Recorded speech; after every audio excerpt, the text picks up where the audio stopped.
Hi everybody, you're watching Axel Kowollik TV and this is Rock and Roll Rehash.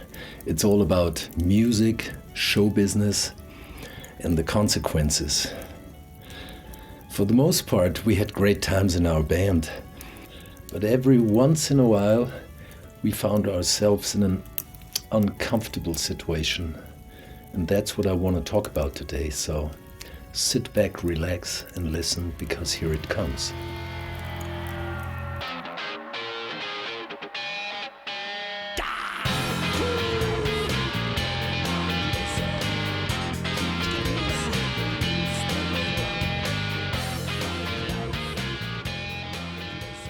It was April '87, in the middle of a club tour, when we got the offer to play a birthday party in a pub on a Monday.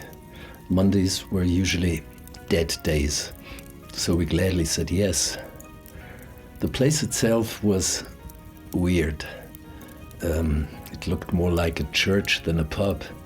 On the left they had these high Gothic style windows with bare brick walls in between. The place was dark. The smell of beer all over, very high ceilings, which means terrible sound conditions for a band. But the pub owner paid us right away, so that lifted our mood. He said we shouldn't be disappointed because there are not going to be a lot of people coming tonight. And when we asked why, he said, the locals, they hate foreigners. He considered himself a foreigner because he came from North Germany or East, I don't know, and we were somewhere in the middle. He said the locals, they blacklisted him from the first day he came there. So I mean, that was bad, but we couldn't do much about it. Right before we wanted to go on stage, he asked if he could hold a little speech for his friends. There were some guys hanging out at the bar. And these guys were the only ones who came. Nobody else. The place was empty. We said, yeah, of course, no problem. We gave him a microphone. And when he took the stage, he kind of changed his personality. I was only half listening, but after a while I noticed that he also changed his vocabulary. He didn't call his friends friends anymore. He called them comrades and brothers in arms. So I looked at these guys for the first time this evening, and I noticed some of them had this mustache, not like this, more like this. They didn't look like Charlie Chaplin fans. So we slowly became wary.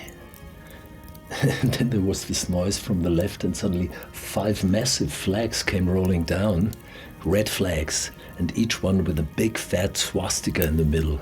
So that's when we knew whose birthday party we were playing. And while the locals avoided the place, I mean, the normal reaction would have been to say, hey, listen guys, we're not the right band for your jollification. We're not gonna play. But it was too late. The mood in the room changed dramatically. The pub owner on stage, he was working himself into some kind of rage. The longer he talked, the more aggressive he became, spitting in my microphone. And his comrades, they didn't look peaceful.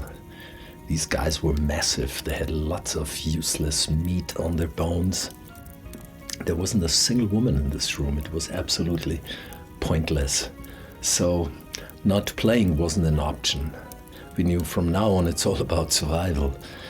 They said they didn't want to hear our original music, they wanted entertainment, hits.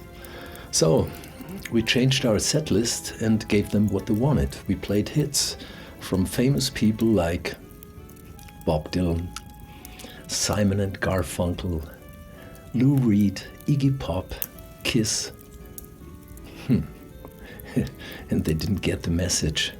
They even started to dance. Maybe not to dance, but they were stumbling around with a beer in their hand. And they loved the music we fed them. The good thing was they had no stamina. And it was 30 minutes, 40 minutes, then everybody was plastered into oblivion. They didn't move much anymore. So that was our chance. We stopped playing. I walked across the dance floor where the pub owner was to check his condition.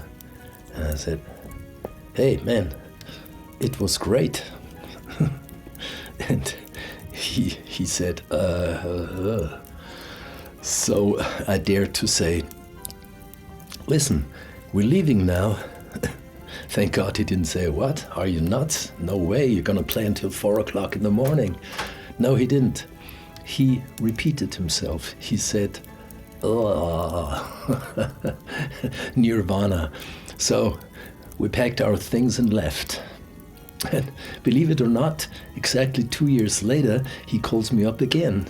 And he said they needed a band for a birthday party, April the 20th, 1989. He said this time it's going to be real big. Friends are going to come from all around. But unfortunately, we were booked already and we couldn't play this wonderful gig. But my advice for young musicians is don't just think about the money, do your homework, and be careful on whose birthday party you agree to play.